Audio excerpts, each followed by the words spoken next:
快滚开！你们想打死我吗？几个保镖都傻眼了。就在苏乔考虑拿赵芳华换点什么比较方便下一步行动的时候，都傻站着干什么？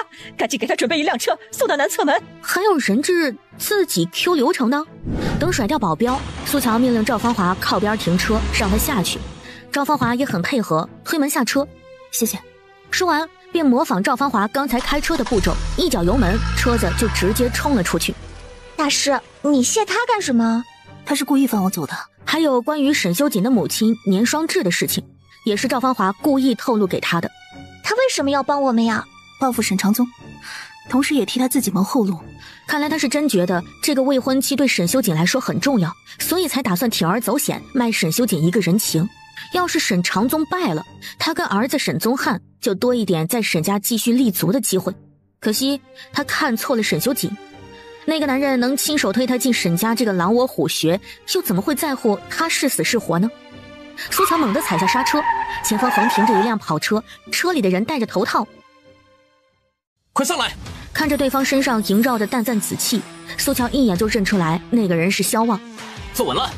萧望的语气隐隐有些兴奋，脚底油门踩死，到底还是有惊无险的逃了出来。太爽了，来沈家老宅拐人，我哥知道得把我腿打断。他不理解要被打断腿的兴奋点在哪儿。小仙女儿，咱们接下来去哪儿啊？往西南方向开。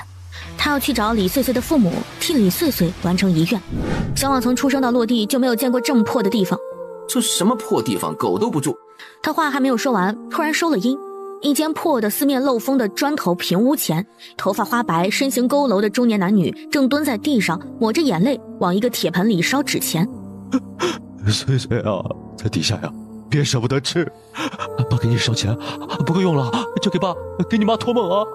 我的穗穗呀，我怎么就忘记了我的穗穗呀。他自责到了极点，哭得声嘶力竭。他们怎么会忘了他们养大的女儿呢？夫妻俩浑浑噩噩了大半年，心好像被挖空了一块，总觉得有什么东西丢了。直到前2天的深夜，他们夫妻俩做了同一个梦，梦见了他们女儿，梦见她是如何咕咕坠地，梦见她柔软的小手牵着他们，第一次咿呀咿呀喊着妈妈爸爸，梦见她蹒跚学步扎着2个小啾啾。夫妻俩小学都没有读完，但是知道教育的重要性，就带着女儿从村里跑来大城市务工。丈夫在工地里顶着烈日搬砖，妻子白天就在食堂做晚饭，晚上去附近的餐馆洗碗。李穗穗也是争气，每次都能考第一。后来他们的宝贝女儿被一个助学计划选中，免学费去了最好的高中。穗穗依然是很优秀的，每次考试都是名列前茅。可是夫妻俩也发现了一点异样，之前活泼开朗的女儿脸上的笑容越来越少了。女儿是不是在新学校里过得不开心呢？但是李穗穗懂事地安慰他们说自己学习压力太大了，她只是出门一趟，为什么就没再回来了呢？那个梦醒来之后，记起一切的李家父母一夜白头。萧望看的心里很不是滋味。二位节哀，李穗穗看见你们这样也会很难过的。你是谁？你怎么知道我们女儿的名字？你们女儿用生前的一线功德跟我做交易，请我送她回来见见你们。穗穗，我的穗穗在这里吗？李穗穗飘在父母身旁，她扑向父母，却只能从他们身体上穿过。爸爸妈妈，我在这里。李穗穗就在这儿，你们现在看不见也摸不着她。你们身上有李穗穗生前的东西吗？有的，我有，这是穗穗1周岁的时候我给她买的，她一直戴着。大师，你看这个行不行？可以的，我现在做法让李穗穗暂时上我的身，不过记住了，你们只有10分钟。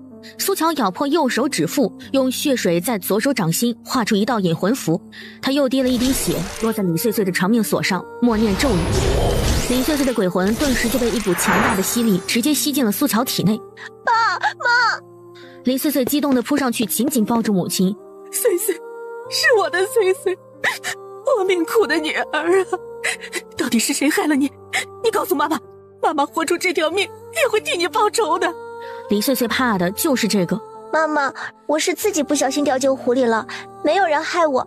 要是爸爸妈妈知道他生前遭的罪，他们后半辈子恐怕会活在自责和痛苦里。爸爸，我好不容易换来的机会，你要是再不理我，以后你买草莓小蛋糕也哄不好我了。李父浑身一颤，草莓小蛋糕是他跟小女儿的秘密。李父终于眼眶通红。穗穗，一辈子流血不流泪的男人，哭得像个孩子一样。穗穗，你疼不疼啊？被水淹死，那该多难受啊！他想想都觉得心如刀割。早就不疼了，爸妈，我要去投胎了，这辈子没给你们尽孝，对不起。爸爸，你少抽点烟。妈，你眼睛不好，晚上别干活了。他好想还有机会活着，他也是想让父母过上好日子。他有好多的遗憾，却终究没办法圆满。苏乔的意识没有离开身体，他也对李穗穗的情绪彻底感同身受。原来人间离别苦，竟然是这么痛的。他没有被人爱过，连这疼痛也是很陌生。时间到了，就算再不舍，他也笑着跟父母告别。他走了，谢谢你啊，苏小姐。他不擅长安慰人，只是如实说，你们夫妻俩命里还有子嗣缘，以后日子也会越过越好的，别放弃。这日子还有什么奔头啊？苏乔信天道轮回，报应不爽，但是对于父母来说，又有什么报应能抵得过失去女儿的痛苦呢？苏小姐，穗穗她的死不是意外，对不对？苏乔有些为难。伯父，穗穗她的心愿是希望你们好好过日子，不要再为她的事情纠结。我知道，伤害了我姑娘的那些人有报应吗？有，穗穗生前受的苦，他们会加倍偿还的。该，他们该！他最后冲苏乔鞠了一躬，转身走向李母。夫妻俩相互依偎着，站在那间破房子面前，成了一幅没有颜色的画。小仙女儿，她现在被送走了吗？苏乔还没有开口，忽然乌云遮日，阴风阵阵，有阴差来勾魂，你去车上等我。阴差，打扰了，大哥，我现在就滚。苏乔站在原地，透过天眼，他看见连通阳间和冥界的大门在面前凭空出现。黑无常径直朝着苏乔走来，散发着森森的阴气，对生灵的压迫感也是极重。苏乔，是我刚刚收了4个怨鬼，他们阳寿未尽，却被阴邪歹人换命害死。你超度了他们4个愿意用自己生前未尽的阳寿换1线阴德，赠你当报酬。苏乔也通过天眼看到这4个小鬼，他们只是去仇人那儿捣乱恐吓了一番，紧接着便不约而同地去见了自己的家人，家人才是真正让他们割舍不下的。有劳了，于是便收下了那线阴德。白光注入眉心，苏乔只觉得身体瞬间就清爽通透了。现在阴间的鬼差不够，业绩压力又大，再加上阳间灵气衰竭，想找个能横跨阴阳2界的好苗子，那可不容易啊。苏乔，你有没有兴趣兼职，在我手底下当个走无常？走无常就像是临时工，可以由能通灵的活人担任。勾100个魂都难积1线阴德，我比较懒，你还是去找别人吧。小丫头懂得还挺多的。小鬼，还不快赶过来，还等着我用钩子抓你不成？大师，谢谢您，有缘我们来世再见。苏乔也同李穗穗挥手作别，看着他跟在黑无常身后走进鬼门。黑无常回头看了一眼，小丫头长得还挺面熟，尤其是那双眼睛，看着还挺吓鬼的。1号公馆，沈修锦眉眼逆着狗笼子里瑟瑟发抖的林小云，仿佛在看一条死狗。阿姐，你这是干什么？我们母子俩有什么地方得罪你了吗？你背地里害老太太，咒我死的时候，没想过今天吗？林小云抖得更厉害了，她花了那么多钱，黄娘娘也保证过，绝对是万无一失的。我没有，我不知道你在说什么。她冷笑一声，目光落在旁边铁笼子里还在昏迷的沈檀许身上。沈修姐，小檀他是你弟弟呀。行，那就给我这个弟弟一点特殊照顾。唐嫣上前，那锋利的刀刃就跟切豆腐一样划开沈檀许的手臂。沈檀许在剧痛中惨叫着醒过来，妈，快救我啊！小檀，别怕，妈在这儿呢。给你3秒，记不起来，我丢你儿子去喂鱼。3、2。我说，我什么都说。我找一个玄门的法师，让他做法，想让老太太病死在医院。我还买通了3个农民工，利用女鬼附身去杀你。理由？想杀他的原因倒是简单，可老太太……沈修锦掀了一下眼皮子，眼底杀意汹涌。那个老太婆一直不喜欢我们家小檀，既然她那么偏心你，不如跟你一起死。沈修锦低头冷笑，下一秒冲上去揪住林小云的衣领，手里的刀尖猛地刺向她颈部动脉。沈先生，不要！他想都没想，冲了上去，从后面死死抱住沈修锦。不要杀人，你不能再沾人命了，不要！他不知道沈修锦的手上到底有多少条人命，但是从目前来看，还没有生出业障。可要是再亲手沾上人命，他随时短命折寿都是有可能的。他死事小，他的命多金贵啊！放手！不要！苏乔固执的不肯松开，沈修锦的面色突然就沉了下去。他猛地一脚将林小云踹出去几米，狠狠地让他撞在铁笼子上。苏乔还没来得及松口气，他自己就已经被沈修锦掐住了脖颈。苏乔，我给你脸了是不是？他一点都不挣扎。你手上沾了人命，死了会下地狱的，会遭受更大的痛苦折磨。我怕下地狱。他本来就是活在地狱里，还怕什么死后的报应？可是我怕。苏乔呼吸有些困难，他竟然还心疼他。沈先生，我只想你生前能够平安幸福，死后也能好好的入轮回。沈修锦的黑瞳突然一紧，如果我能早一点遇见你就好了，我一定会好好保护你，不让你受一点苦的。哪怕明知道这些话不过是哄人的，可他却一而再再而三的厚着脸皮又不要命的往他的世界里撞，一遍遍的跟他承诺着，逼着他去信他嘴里的如果。掐住脖颈的大手缓缓松开，沈修锦的气息猛然逼近，他将他狠狠地压在墙上，低头吻了下去。这突如其来的一幕惊呆了见惯大场面的唐烨，这二爷的作风还真是一如既往的狂野，不按套路来啊！柔软的唇瓣被暴力辗转摧残，沈修锦在发泄着某种汹涌的情绪，那种失控的不安感让他只想用暴力来宣泄。他是真想弄坏他，毁了他。只要他流露出一丁点害怕，一丁点抗拒，他就会清醒过来，清醒地意识到这世界上的人会恨他、怕他、利用他，唯独不会有人真的关心他、爱他。沈修锦在等他推开自己，但是那双小手却小心翼翼地穿过他的腰侧，从后面环抱住他的后背，柔软的手心紧贴他的背脊，轻轻抚摸着，仿佛是在哄他一般。沈修锦的身体突然绷紧，用力将两个人之间的距离拉开。沈先生，沈修锦避开他灼灼的目光，转身就走了。他带来的温暖也随之退去，比起刚才的温暖，这点疼痛根本就可以忽略不计。居然还有蠢货会喜欢沈修锦！他迈步走过去，蹲在林小云面前，在沈修锦面前的温柔无害的气质已经是荡然无存，取而代之的是一阵极强的压迫感。你想干什么？他用沾着指尖血的指尖在林小云眉心上按了一下，同时一缕神识钻进了林小云的体内。林小云只觉得浑身如过电一般颤了一下，然后便失去意识，昏迷了过去。滚出去！被赶出来的是唐烨。苏乔透过半场的门，看到地板上被摔成碎玻璃片的水杯，还有一盒胃药。那麻烦你送点养胃的进来。沈修锦就坐在沙发上，手上的玻璃酒杯折射出了清冷的灵光。萧望也在这儿，他就像罚站一样站在一旁，大气都不敢喘。沈哥，我错了，我不该把小仙女领过来。萧望的膝盖刚刚软下去，就被眼前这一幕重新吓梗了。你胃疼，别喝了。沈修锦也没有发火，就那么靠在沙发上，无波无澜地看着他。先把药吃了，不然胃会很难受的。他嘴上还残留着他刚刚施暴过的痕迹。他把他欺负成这样，他却在关心他的胃会不会很难受，命令沈修锦做事。这小仙女是真不知道死字怎么写啊！那什么小仙女，我沈哥不爱吃。那个药字还没有说出口，萧望就被当场打脸。沙发上的沈修锦突然轻身，缓缓低头吞掉他手心里的白色药片。他分明在他面前低下了头，黑眸里的侵略性却更霸道浓烈，就像是猎人盯紧了猎物。苏乔被他的眼神看得心头突然一跳。你要是不高兴，我下次不说了。我只是担心你的身体，我知道你不想见我，我现在就走。我会乖乖回到沈家老宅，你想要我做的，我都会做。苏乔轻轻吸了吸鼻子，语调软的溢出几分委屈。我离开沈家是为了替李穗穗完成遗愿，送她去见见她的父母。不关萧望的事，是我想再见你一面，才让他送我来的。我怕以后就没有机会看见你了。沈修锦握着酒瓶的手捏紧了几分。我房间床头的抽屉里有10几张护身符，是我专门替你画的。沈先生，那我回沈家老宅了。苏乔真的就转身走了，但是还没有走出2步，就被沈修锦一把攥住了手臂。他力道大的捏得他生疼。滚出去！萧望秒懂。好的哥，马上滚！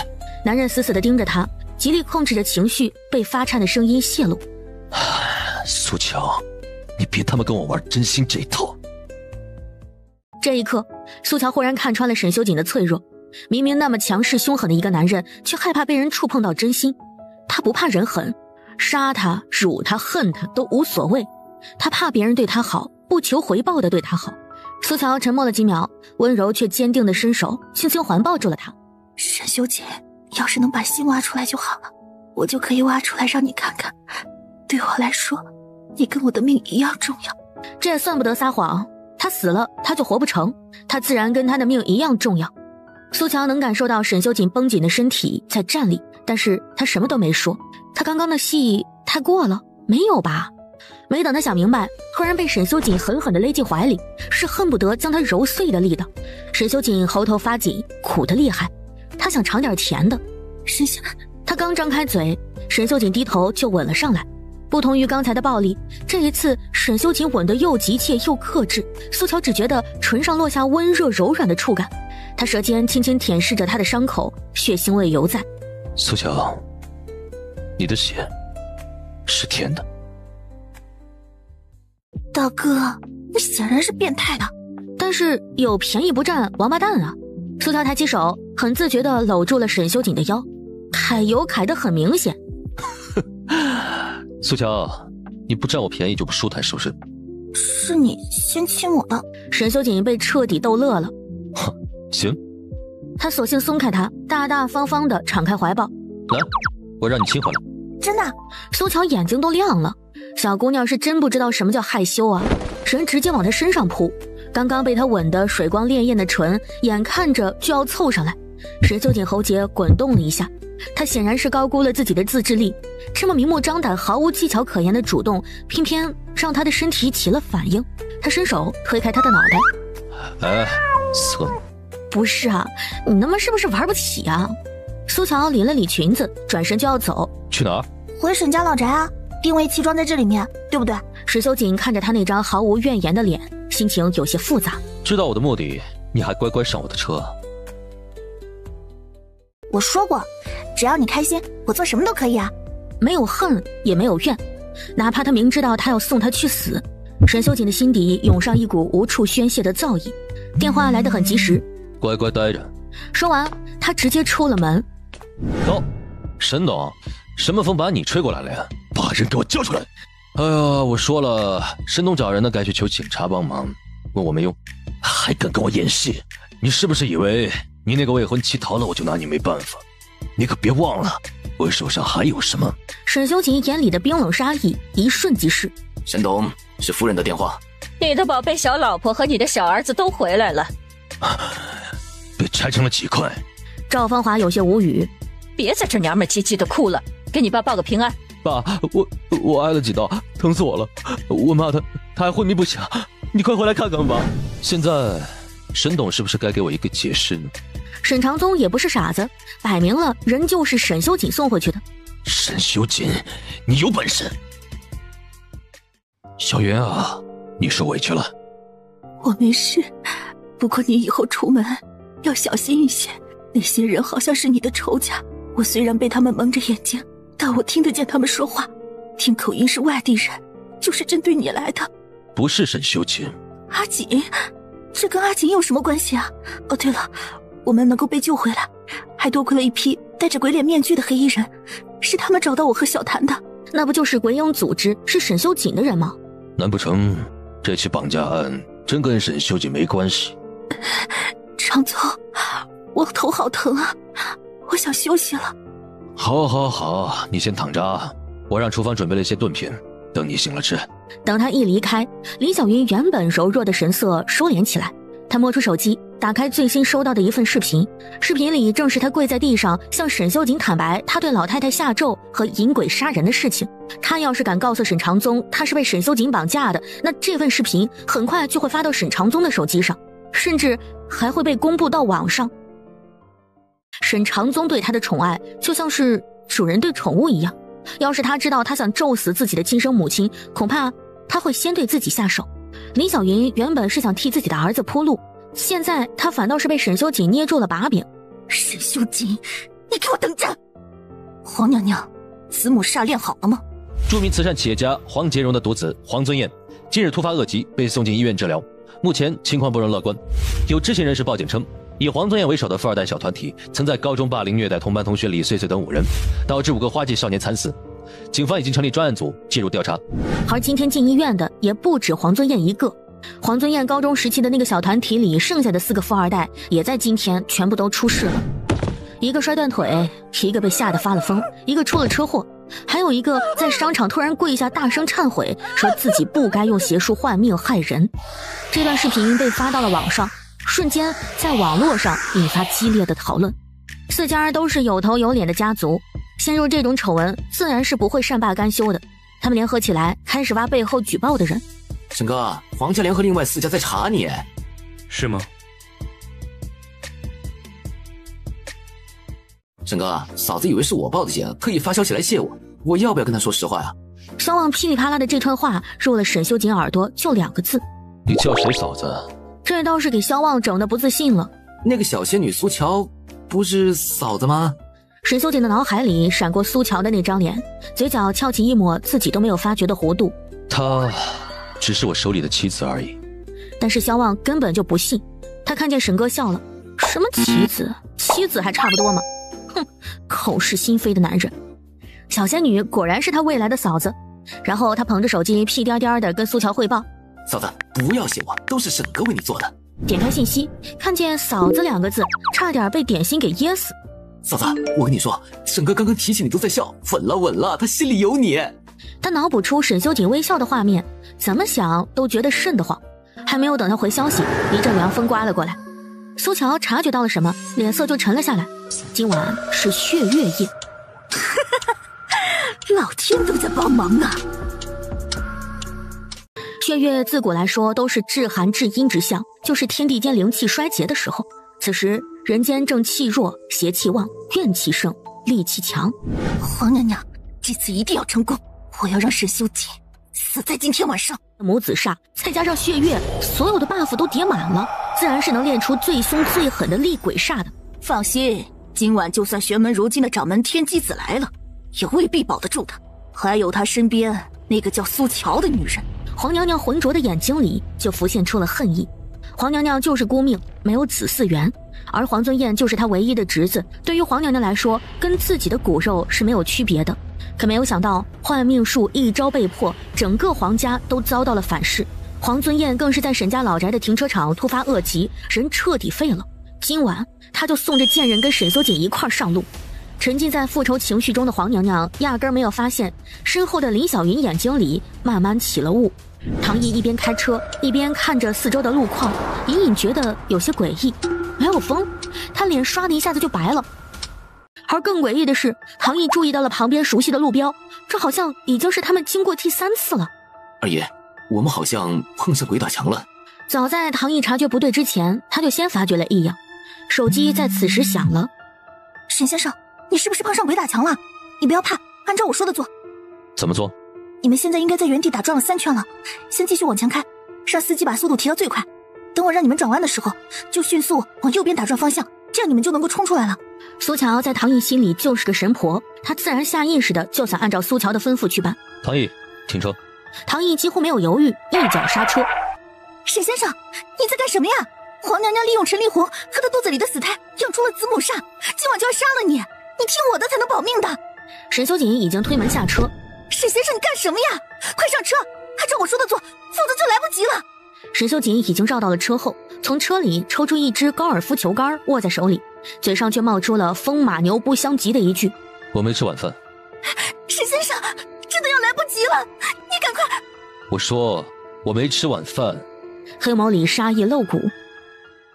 装个小姑娘都装不像，你怎么当鬼的？他手机里最后一条信息是苏乔发来的，在问他晚上有没有好好吃饭，啰嗦的不行。沈修锦，我本来想让你死得痛快点儿，看来是不行了。车头灯砰的一下子爆掉，阴森刺骨的黑暗彻底吞噬了一切。二爷小心！四周都是婴儿的啼哭，混杂着女人尖利刺耳的狂笑。唐毅只觉得自己耳膜都要被穿破了，同时一股阴风穿胸而过，他整个人直挺挺的倒了下去。沈修锦，我要把你撕成碎片！沈修锦半步都没有退。做人的时候是废物，当了鬼就觉得自己行了。同时手里的球杆猛地砸了过去。一根破球杆也想对付？女鬼和婴灵同时发出了惨叫，伴随着鬼体受到重创，四周黑雾也散了不少。血月之下，女鬼露出惊悚的真容。不可能，你不可能伤到我！谁说的？我家沈先生想打哪只鬼就打哪只。难看死了。而他踩过的地方，阴气四散逃窜，结界就这么轻而易举被打破了。沈先生，沈修锦看着朝自己跑过来的小姑娘，心里的某个角落好像被软软的撞了一下。明明刚才女鬼装成苏乔的声音几乎是一模一样，可他就是听着别扭。沈先生，你按时吃晚饭了吗？沈修锦淡不可见的勾了勾唇。真棒。那你刚刚打得爽不爽？要不要再来几下？一张可以打2下，你想打多少次都行。语气颇有古代的昏庸帝王、烽火戏诸侯、千金博弈笑那味儿了。小贱人，你以为几张符纸就能对付我？我要你们进去一块儿死在这儿！阴气凝结成了黑色浓雾，从四面八方涌向苏乔。苏乔将沈修锦护在身后。感动我的人，我看你们一个个是嫌死一次不够是吧？苏乔强大到只要站在那儿就是结界本身。陈烈红的2只眼睛赤红，黑雾变得更浓，化成了庞大的怪物，猛地俯冲向了苏乔。苏乔悠悠的冷笑，双手结印，噗！只见一阵狂风平地炸起，霎时一阵鬼哭狼嚎。还想跑？苏乔念咒，精准无误地击中鬼体。鬼体被烈火吞噬。孩子，我的孩子！陈力宏在烈火之中义无反顾地扑向自己尚未成型的幽灵，将他紧紧地搂在怀里。最后朝苏乔看来的那一眼里，竟然有几分感激。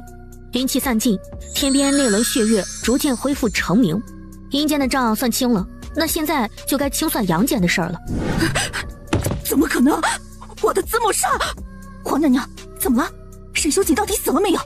沈修锦旁边有高人保他，今晚我的命都差点搭进去。你赶紧走，最近不要再来找我。皇娘娘，你不能就这么撒手不管。沈修锦他要是不死，那我的钱岂不是都白花了？皇娘娘手脚麻利地毁了祭坛。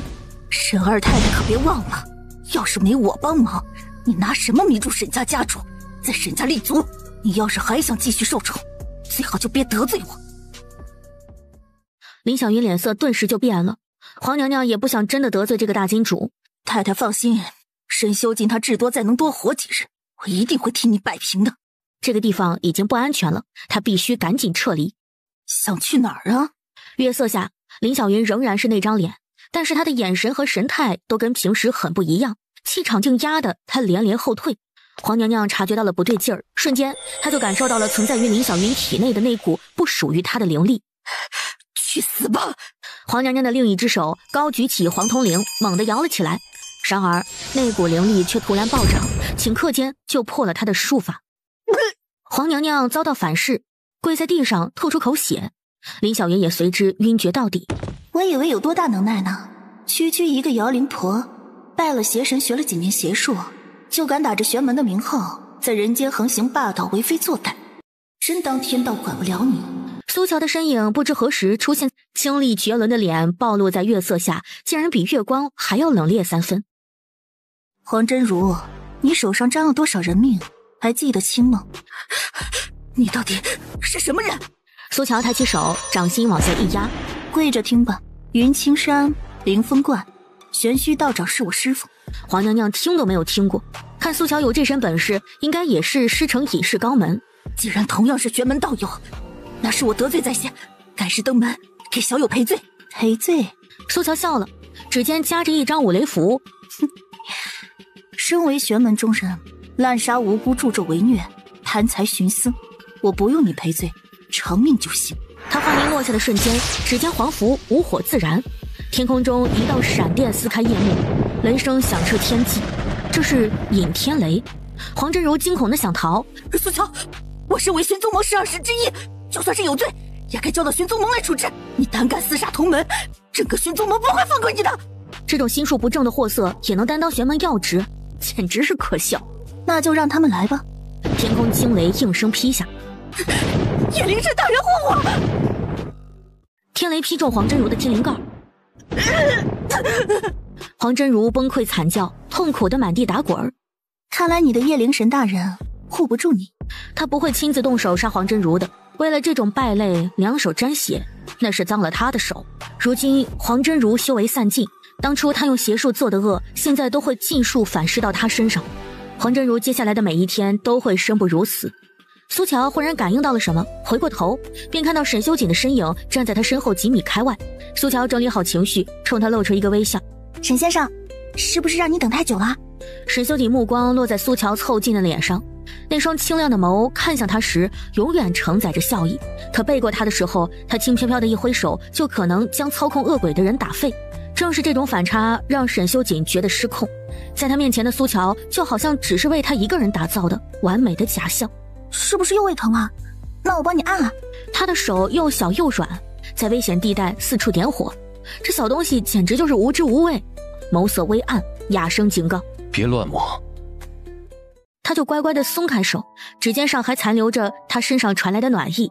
沈修锦没有错过他脸上一晃而过的失落，却误会了他的意思，以为是自己语气太重了，跟做的玻璃娃娃似的，重一点都不行。沈修锦不耐烦地皱了一下眉，他放轻语气：我胃不疼。旁边的唐毅简直就是没眼看：二爷，林小云怎么处理？丢后边湖里去。不用动他，现在黄真如被我废了，林小云这些年跟他勾结做的恶都会反噬到自己身上的，接下来我们只需要等着看他的报应就好。沈修锦没有搭腔，但是唐毅知道二爷这是听劝了。苏小姐说话真是越来越好使了。那苏小姐那个老妖婆怎么处理？我们守法公民当然得找警察叔叔啊。警方还能管这些怪力乱神啊？怪力乱神他们当然管不了，不过黄真如手上应该有不少命案。现在黄真如身上还携带巨款准备跑路，也算是人赃并获了。见沈修锦微微点头，他立刻联系了警方，然后他叫来了2个手下过来，把他丢回沈家老宅。车刚开到路口，几辆警车就迎面冲来，直接就封了路。身材颀长高大的男人逆着光直直地走了过来，风掀起男人宽大的衣摆，颇有一种走 T 台的气场，很是养眼。男人轮廓逐渐清晰，他貌似在哪儿见过这张脸。怎么，要不要下车看个够啊？从对方一下车，他的魂就被勾走了，还说什么眼里只有他呀？哼，女神。警方办案，麻烦下车配合。四目相对，男人眼底闪过一抹错愕欣喜的底色。小乔，怎么是你？沈修锦的身影现在暗处，嘴角微微抽了抽，无声的嫌弃：这是什么烂俗的昵称啊？这跟叫阿猫阿狗有区别吗？不重要的人过眼就忘，但是他对气息很敏感。屈身伤，5年前苏乔在云青山的时候见过他。曲身伤的身上有一股很纯净的灵犀，一靠近便觉得很舒服。我还以为你会忘记我。军队，找到黄真如了，不过人差不多已经废了。曲身伤嘴角的笑意微敛，目光审视地看向苏乔以及车里的另一个男人，哪怕是静坐在角落里一言未发，曲身伤也能感受到男人身上不可忽视的强大气场。曲队，我们单独聊聊。苏乔推门想要下车，手腕却被身后的人捉住。你别露面啊，我认识屈身伤，他那个人不简单，被他盯上会比较麻烦。他凑得很近，原本有些不爽的心情就被香味冲淡了几分。5分钟，他的耐心也就到这儿了。你们真是警察？好嘛，一支队伍7个人里6个有阴阳眼，还有1个居然不是人。我的确是警察，不过隶属官方特殊部门下的领组，专门负责处理灵异事件。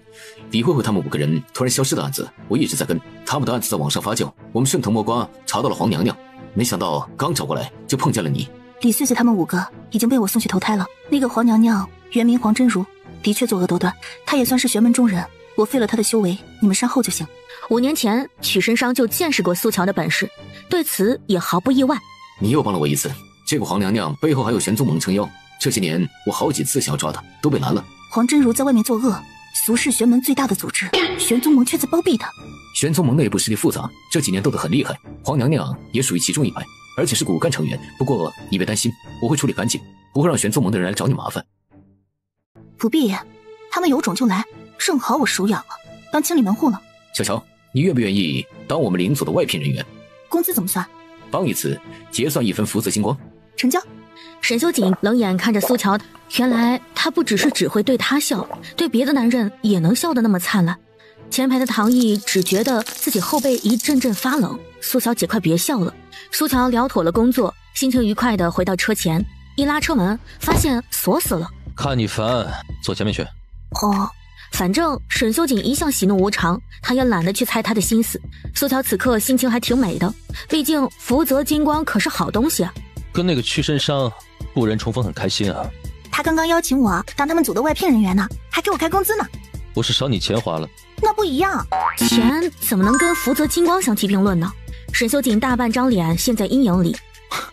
很好，口口声声说爱他，爱到能为他去死，可扭头却告诉他另外一个男人不一样，真是好得很。